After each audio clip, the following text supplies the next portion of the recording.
Hello everyone, सभी को मेरा नमस्कार। आजकल एक वीडियो बहुत चल रहा है कि जिसमें कि मैंने देखा अभी कि मुकेश अंबानी के पुत्र का जन्मदिन है और उसमें उनका सेलिब्रेशन हो रहा है और खूब ज़बरदस्त कीर्तन सेलिब्रेशन हो रहा है। और उसमें वो नीता अंबानी और बाकी भी तो और बड़ी बड़ी सेलिब्रिटीज़ वगैरह सब भजन संध्या चल रही है और खूब नीता अंबानी ज़मीन पर बैठ के और खूब अच्छे से ताली पीट के।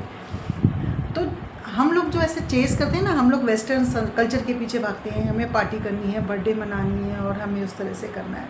तो आप सोचो कि जब हम उनकी तरह बनना चाहते हैं, हम क्या एग्जांपल देते हैं कि कौन से तुम मुकेश अंबानी के हो घर से जो तुम इतना पैसा उड़ा रहे हो। लेकिन आप उन लोगों का जीवन शैली देखो, जब वो सेलिब्रेशन भी कर रहे हैं तो क्या कर रहे हैं, भगवान के नाम का भजन कर रहे हैं, कीर्तन कर रहे हैं। उनके बेटे की शादी हुई तब भी हमने देखा कि नीता अंबानी ने डांस किया, तो किसी फिल्मी गाने पे नहीं किया, उन्होंने किस पे किया, अच्युतम केशवम पे। तो क्यों वो सब वो लोग ये सब क्यों करते हैं, कभी हम सोचते भी नहीं है ना। और हम लोग कैसे करते हैं, हम लोग वेस्टर्न कल्चर को फॉलो करते हैं और अलग तरह से उसके ऊपर पीछे भागते हैं। तो जब जो लोग जिनके जैसा हम बनना चाहते हैं और जिनके जैसा हम पैसा कमाना चाहते हैं, जैसा हम जीवन में तरक्की करना चाहते हैं, अगर उनकी जीवन शैली को हम ध्यान से देखेंगे, उनके जीवन के चीज़ों को समझेंगे कि वो लोग कैसा जीवन जीते हैं, क्या उनका माइंडसेट है, तभी तो हम उस चीज़ में आगे बढ़ पाएंगे। अब लॉ ऑफ अट्रैक्शन की हम बात करें तो लॉ ऑफ अट्रैक्शन जब मैंने इसको पढ़ा और समझ में आया, लॉ ऑफ अट्रैक्शन बहुत नया वर्ड है हमारे लिए। ये कुछ सालों में लॉ ऑफ अट्रैक्शन बहुत पॉपुलर हो गया है यूट्यूब पे, क्योंकि वेस्ट से आया। और वेस्ट की एक खूबी है कि वो उसको बहुत सिंपल तरीके से करके बताते हैं। तो जब आप इसको अपने ग्रंथों को हमने हमेशा पढ़ा, लेकिन हमारे यहाँ ये हमने इसको अच्छे से नहीं पढ़ा, हमने समझा नहीं। अब जब इसको अच्छे से उसके साथ में इसको रिलेट कर रही हूँ तो मैं देख रही हूँ कि सब कुछ हमारे में है। सुंदरकांड का पाठ हमने हज़ारों बार किया होगा, लेकिन हमने इसको कभी अच्छे से इस तरह से समझा नहीं, उसके वर्ड्स के ऊपर ध्यान नहीं दिया, उनके शब्दों के ऊपर नहीं इस तरह से पढ़ के समझा। बड़े बड़े लोगों ने समझाया उसको, लेकिन हमने शायद उसको इस तरह से नहीं करा, छोटे थे। लेकिन अब उसको जब समझ पाते हैं तो मुझे लगता है कि ये सब कुछ इसमें है। तो पहली चीज़ है विनम्रता। हनुमान जी को हम इतना वो करते हैं, पूजा करते हैं, हनुमान जी से सारे कलयुग के तो अवतार मानते हैं हम राम जी, हनुमान जी के सब कार्य सिद्ध हो जाते हैं हमारी हनुमान जी की ओर से। लेकिन अगर हनुमान जी का स्वभाव देखोगे तो उनके स्वभाव का क्या है, पहली चीज़ जो मैंने इसमें देख रही हूँ विनम्रता।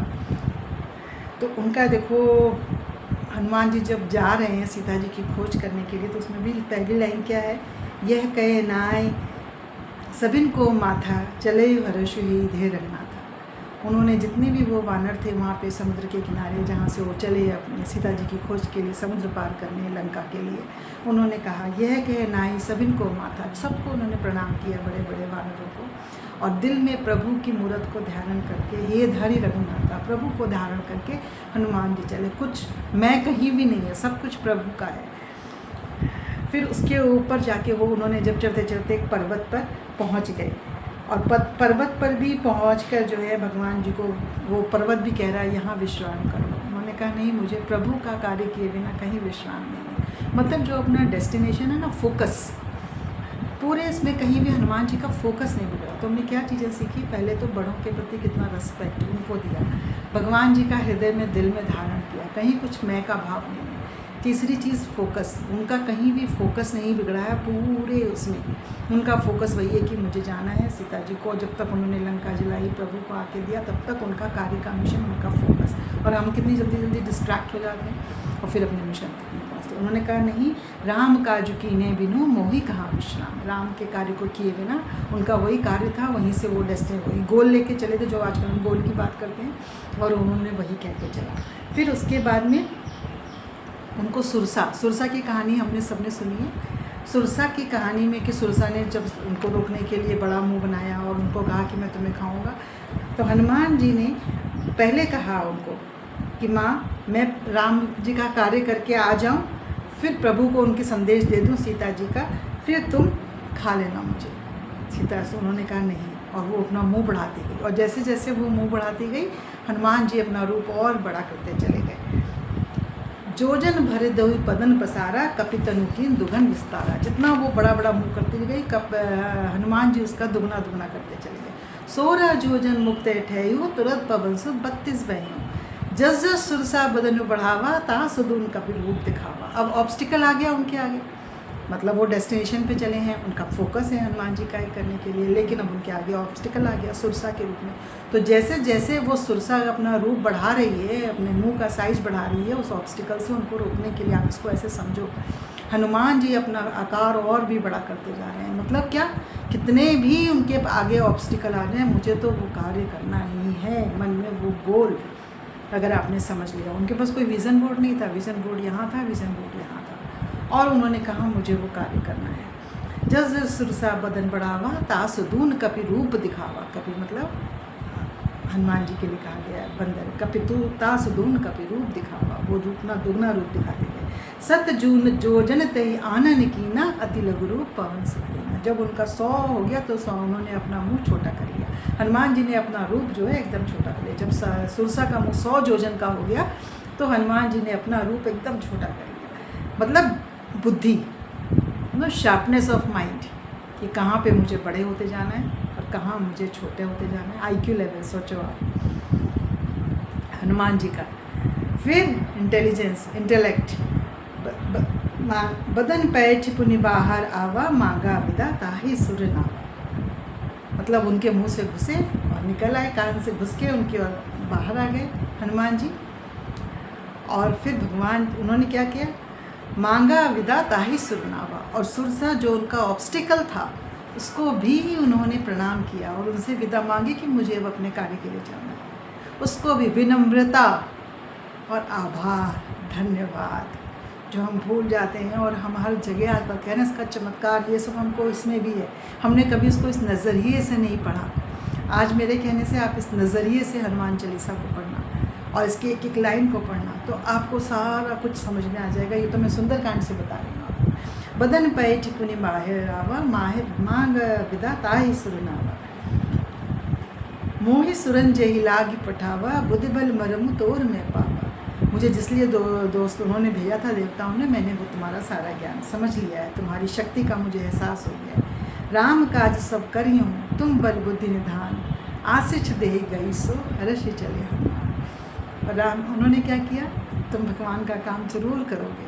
और ये कहकर सुरसा ने, जो उनकी ऑब्स्टिकल है, उसने भी उनको आशीर्वाद दे दिया। सोचो आपका एटीट्यूड, आपका बिहेवियर कैसा है, आपका लोगों से डील करने की क्षमता कैसी है, कितना विनम्रता है कि उस आप इसको मॉडर्न उसमें अप्लाई करके देखो ना, तो आप इसको पूरा समझ जाओगे कि पूरा जीवन जीने का आप ऐसे जियोगे तो आशीष दे गई सो हर्ष चले हनुमान। तो वो जो आपका ऑब्स्टिकल था वो भी आपको आशीर्वाद दे के जा रहा है कि तुम्हारे कार्य की संपन्नता हो, हर्ष चले हनुमान। और हनुमान जी प्रसन्न होकर चल रहे हैं। कितना ब्यूटीफुल है ना ये, इसको पढ़ के जो है इतना रोमांच आ रहा है मुझे उम्मीद है कि आप लोगों को तक मैं इसको सही तरीके से पहुंचा पा रही हूँ। कुछ कमी रह गई है तो क्षमा याचना। और इसको आप ज़रूर ऐसे करके पढ़ के देखना, अगर आपके पास सब समय हो, थोड़ा थोड़ा करके पढ़ो, उस लाइन को इस भाव के साथ पढ़ो, तो आपको समझ में आएगा कि अगर इनमें से हम 2-4 गुण अपनाने शुरू कर दें, एक एक गुण को प्रैक्टिस करना शुरू कर दें, तो हमारा जीवन, सोचो हनुमान जी के जीवन में कोई कमी रहेगी। उनको भगवान जी ने अपने दिल में बिठा लिया। जो भगवान जी को सबसे अच्छा लगा उसको भगवान ने कहा कि तुम मुझे जो है इतने प्रिय हो। हनुमान जी को अपने दिल के समीप रखा, हनुमान के जैसे हो तुम मेरे, सदा रहो रघुपति के दासा। तो वो सदा हमेशा रघुपति जी के रूप में दास भाव के साथ उन्होंने वो स्थान पा लिया हनुमान जी ने। तो ये सब हमको बताती हैं हमारे जो ये शास्त्र है, ग्रंथ हैं, हमारी पूजा की जो किताबें हैं, जो हम लोग बचपन से पढ़ते रहे हैं, अगर हम इनको थोड़ा और उससे पढ़ें तो हमें सारी चीज़ें समझ। एंड दैट्स, मैं इसलिए ये बात नहीं कह रही हूँ कि मैं कोई लॉ ऑफ अट्रैक्शन को क्रिटिसाइज़ करूँ, वो भी बहुत अच्छा है, उसी से पढ़ के हम यहाँ तक पहुँचे। और जब मैं उसको पढ़ रही हूँ, अदरवाइज पढ़ तो मैं बचपन से रही हूँ, लेकिन जब अब उसको पढ़ा तो मुझे इसमें भी वो सब चीज़ें नज़र आने लगी कि ये सब तो है, हमने कभी इसको समझा ही नहीं। और तभी जो सीक्रेट बुक है उसमें भी, जो सीक्रेट मूवी अगर आप देखोगे तो उसमें भी रॉन्डा बर्न यही कहती है कि मेरे हाथ एक शास्त्र लगा जिसमें कि फिर मुझे रहस्य उद्घाटित हुए। तो जब किसी ने उस रहस्य को समझ लिया और उस रहस्य को डॉक्यूमेंटेड कर दिया, उस रहस्य को सिंपल लैंग्वेज में समझा दिया कि जो दोगे वो पाओगे, और ये सब हम लोग कहते ही हैं ना, जैसे कर्म करोगे वैसा फल दोगे भगवान। तो ये है गीता का ज्ञान। तो ये सब हमारा है, इसको इसी नज़र से पढ़ो, आप लोग समझो, तो आप लोगों के लिए, हम सब के लिए अप्लाई करना आसान होगा, समझना आसान होगा। क्योंकि क्या है, जब हम इसको एक बाहर से एक उसकी तरह पढ़ रहे हैं, कोर्स की तरह पढ़ रहे हैं, तो कोर्स में हम कितना फॉलो कर पाते हैं, हमारे लिए वो मुश्किल होता है। लेकिन जब हम उसमें प्रभु सत्ता को जोड़ देते हैं और प्रभु सत्ता की उसके साथ में उसको पढ़ते हैं, सारे शास्त्रों का ज्ञान, और जो हमारी सिंपल लाइफ में डेली में जो प्रकृति हमको बार बार सिखा रही है, हम सब प्रकृति से बने, प्रकृति हमारे अंदर है, हम सब प्रकृति में विलीन हो जाएंगे, प्रकृति से हमारा जन्म हुआ है, प्रकृति में मिल जाना है।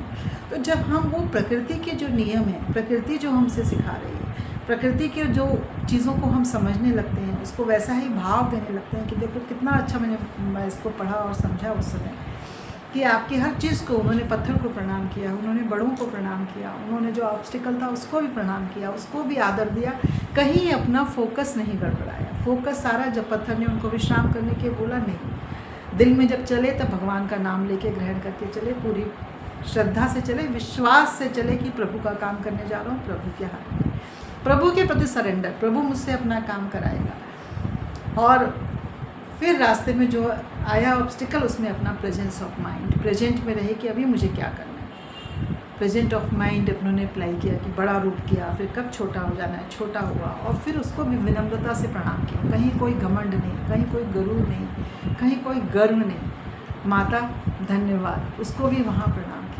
सोचो आप कि जो आपका ऑब्स्टिकल है उसके भी दिल से दुआ निकल रही है कि तुम्हारा कार्य सिद्ध हो। तो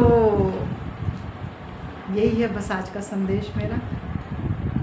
हो सकता है आप लोगों को 2 बार इसको देखना पड़े समझने के लिए, पर जितनी मेरी इस समय क्षमता थी मैंने उसके हिसाब से समझाने की पूरी कोशिश करी है। Thank you for today. नमस्कार।